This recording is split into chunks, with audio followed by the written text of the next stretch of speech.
Assalamualaikum warahmatullahi wabarakatuh. Masih membahas tentang konsep statistika inferensial nih teman-teman.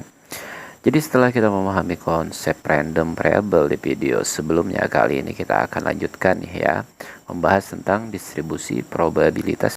Perlu saya jelaskan pengertian dari distribusi probabilitas adalah sebuah daftar berisi seluruh hasil dari suatu eksperimen dan probabilitas yang berhubungan dengan hasil tersebut. Adapun perlu diketahui nih ya teman-teman, probabilitas ini adalah nama lain dari peluang. Untuk distribusi probabilitas itu sendiri, dia terbagi menjadi dua teman-teman. Yang pertama adalah distribusi probabilitas diskrit, contohnya distribusi binomial. Kemudian yang kedua adalah distribusi probabilitas kontinu dan contohnya adalah distribusi normal yang semuanya nanti bakalan kita babat habis. Oke, langsung saja kita akan masuk ke dalam konsep distribusi probabilitas diskrit. Di sini perlu saya definisikan nih ya teman-teman.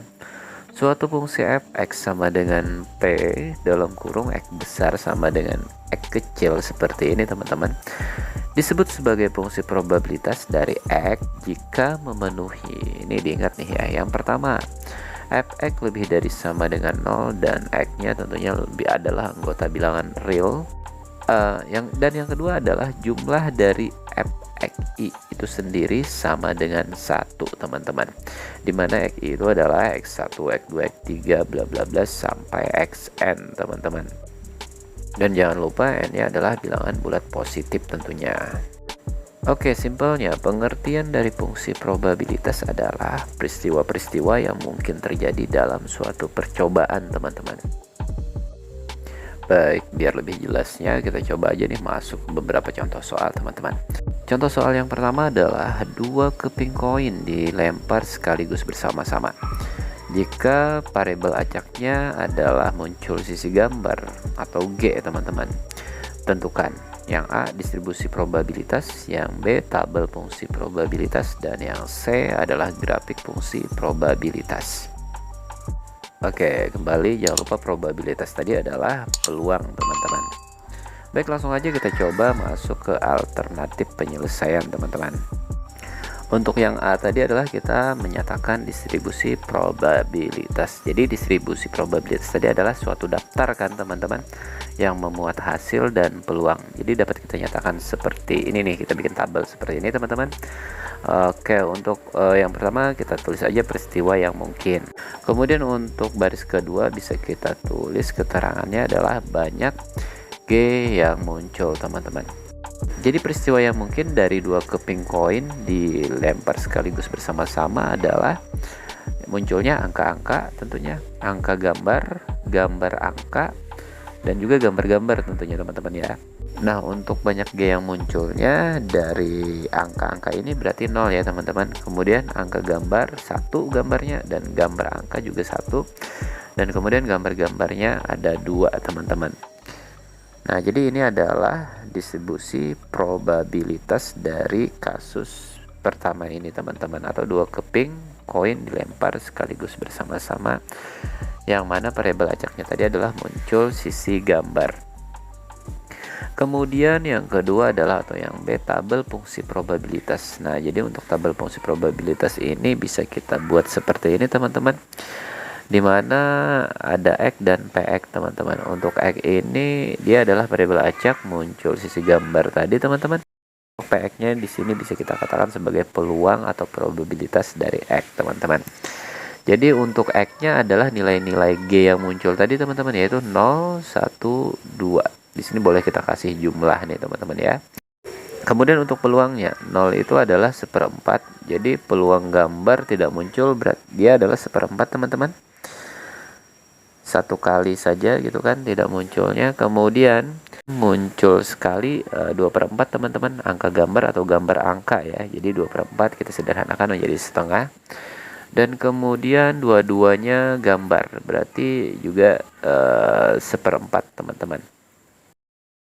Jadi jumlahnya pastinya adalah 1. Jadi terbukti teman-teman, dia adalah sebuah fungsi probabilitas.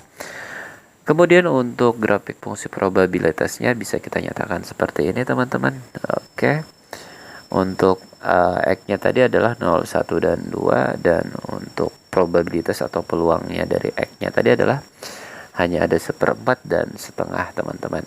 Oke, kita tulis seperti ini. Probabilitas munculnya 0 adalah 1/4, kemudian 1 setengah, dan 2 1/4 juga, teman-teman. Oke. Jadi seperti inilah grafik fungsi probabilitas. Kemudian kita masuk lagi ke contoh soal yang kedua nih ya, teman-teman. Misalnya aja di dalam dua kotak masing-masing berisi 4 bola yang bertuliskan angka 1, 2, 3, dan 4. Dari kotak 1 dan 2 masing-masing diambil sebuah bola secara acak. Tentukan nilai dari variabel acak yang menyatakan jumlah kedua angka pada bola yang terambil. Oke, langsung aja kita masuk ke alternatif penyelesaian ini, teman-teman ya.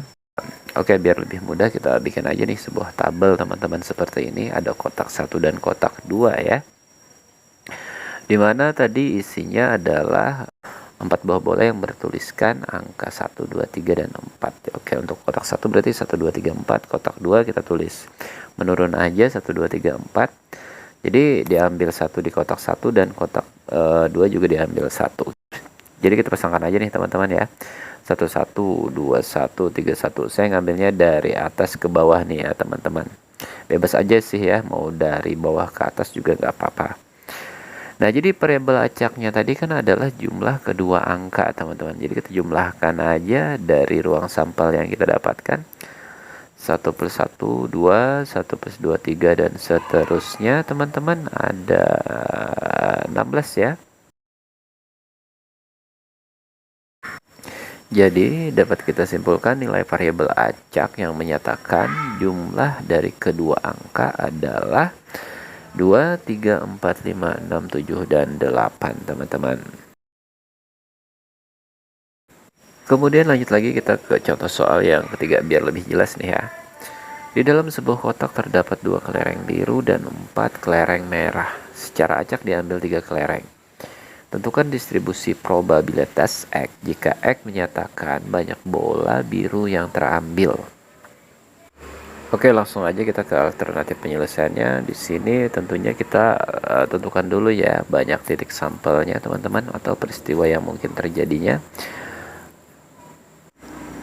Jadi titik sampelnya dapat kita rumuskan dari 6 kelereng diambil 3 kelereng, teman-teman. 6C3 gitu ya. Jadi 6C3 itu adalah 6 faktorial dibagi dengan 3 faktorial dikali 6 minus 3 faktorial, hasilnya adalah 20, teman-teman.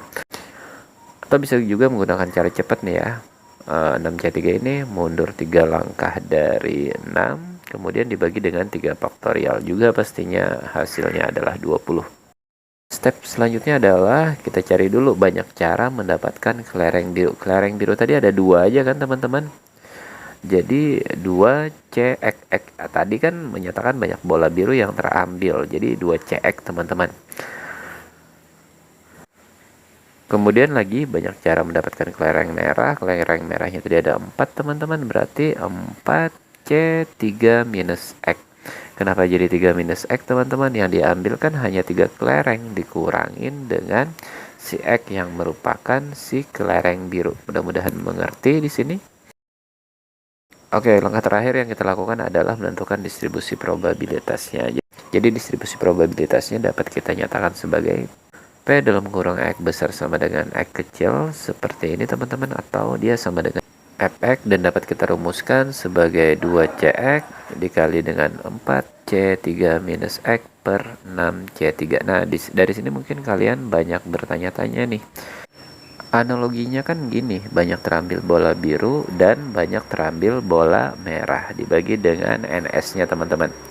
Jadi karena bola birunya tadi hanya ada 2, jadi 2CX, teman-teman, dikali dengan terambilnya bola merahnya ada 4. C3 minus X. Nah, jadi di sini dikali, teman-teman, karena di sini adalah kejadian yang sekaligus terjadi atau mengandung unsur dan, teman-teman. Jadi dia sekaligus terjadi, maka harus kita kali. Dan untuk X-nya adalah 0, 1, dan 2. Kenapa demikian? Mungkin saja untuk 0 ini bola birunya tidak terambil sama sekali, kemudian hanya 1 bola biru yang terambil, dan kemudian semua bola biru terambil. Bola birunya kan hanya terdiri dari 2 buah, teman-teman. Nah, jadi untuk X sama dengan 0, di mana bola birunya tadi adalah sama sekali tidak terambil. Berarti dapat kita rumuskan sebagai PX sama dengan 0 seperti ini.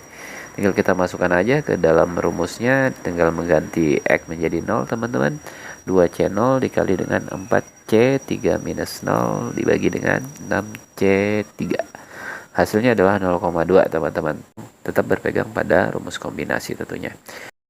Kemudian untuk X sama dengan 1 atau terambilnya satu bola biru berarti 2C1 dikali dengan 4C2 dibagi dengan 6C3, teman-teman, menghasilkan 0,6. Dan terakhir untuk X sama dengan 2 atau terambil ke semuanya bola biru, dapat kita rumuskan lagi 2C2 dikali dengan 4C3 minus 2 dibagi dengan NS-nya 6C3, hasilnya adalah 0,2. Sehingga distribusi probabilitasnya dapat kita interpretasikan ke dalam tabel seperti ini, teman-teman, dimana ada X dan ada P. X sama dengan X seperti ini. Untuk X-nya tadi adalah 0, 1, 2, dan probabilitasnya adalah untuk 0, 0,2, untuk 1, 0,6, dan untuk 2, 0,2. Jadi kalau kita jumlahkan 0,2 plus 0,6 plus 0,2 adalah 1, teman-teman. Kemudian biar lebih jelas lagi kita beralih ke soal nomor 4, teman-teman. Tunjukkan bahwa fungsi Px sama dengan 1/12 X plus 2. Untuk X-nya adalah 1, 2, dan 3. Oke, langsung aja kita ke alternatif penyelesaiannya. Berarti untuk P1 tinggal masukin aja nih X-nya, teman-teman ya. P1 berarti 1/12, 1 plus 2 adalah 1/4, P2 adalah 1/12, 2 plus 2 adalah 1/3, dan P3 nya adalah 1/12, 3 plus 2 berarti ya, sama dengan 5/12. Sehingga dari sini dapat kita langsung jumlahkan 1/4 plus 1/3 plus 5/12. Jadi jumlah dari probabilitasnya adalah 1, teman-teman. Nah, karena semua probabilitas berada pada 0 sampai 1 dan jumlah dari PI-nya adalah 1, maka PX sama dengan 1/12 X plus 2 untuk X sama dengan 1, 2, dan 3 merupakan fungsi probabilitas, teman-teman. Kemudian kita lanjut lagi ke contoh terakhir nih, teman-teman ya, contoh nomor 5. Diketahui fungsi distribusi Px sama dengan K per X plus 1 untuk X sama dengan 0, 1, 2, dan 3, teman-teman. Tentukan yang A nilai K, yang B nilai P untuk X kurang dari sama dengan 2. Kita masuk aja ke alternatif penyelesaiannya, teman-teman. Untuk Px ini kan sudah jelas tadi dia adalah fungsi distribusi, teman-teman ya. Maka jumlah probabilitasnya adalah 1 ya kan. Jadi bisa kita tulis seperti ini. I-nya dari 0 sampai 3 untuk PI sama dengan 1. Jadi tinggal kita masukkan aja nih nilai-nilai X yang ada dari 0 sampai 3, teman-teman. Jadi K per 0 plus 1 plus K per 1 plus 1. Kemudian K per 2 plus 1 plus K per 3 plus 1, teman-teman. Hasilnya adalah 1. Tinggal kita operasikan, maka menjadi K plus K per 2 plus K per 3 plus K per 4 sama dengan 1. Nah, dari sini langsung kita operasikan aja, teman-teman. Hasilnya adalah 25/12K sama dengan 1. Sehingga K-nya adalah 12/25. Terjawab, teman-teman. Nah, kemudian kita lanjutkan lagi untuk alternatif penyelesaian yang B, yaitu nilai probabilitas untuk X kurang dari sama dengan 2. Untuk X kurang dari sama dengan 2 itu berarti meliputi X sama dengan 0, X sama dengan 1, dan X sama dengan 2 ya, teman-teman. Jadi tinggal kita masukin aja nih, karena K-nya tadi sudah ditemukan, yaitu 12/25. Maka tinggal kita masukin untuk X sama dengan 0 berarti 12/25 sebagai K-nya, teman-teman, dibagi dengan X-nya adalah 0, 0 plus 1 berarti, teman-teman. Kemudian untuk PX sama dengan 1, 12/25, 1 plus 1, dan untuk PX sama dengan 2, 12/25 dibagi dengan 2 plus 1. Selanjutnya tinggal kita sederhanakan, hasilnya adalah 12/25 plus 6/25 plus 4/25. Dan hasil akhirnya adalah 22/25. Untuk nilai probabilitas X kurang dari sama dengan 2 gitu. Oke, saya rasa cukup dulu untuk pembahasan kita di video kita yang kedua ini, yaitu distribusi probabilitas diskrit. Jangan lupa like dan kasih komen jika ada hal-hal yang kurang jelas. Saya Popit. Wassalamualaikum warahmatullahi wabarakatuh. To the sea for a getaway, car top down and we're driving just to feel young. Moving away to the sea, moving away, can't you see?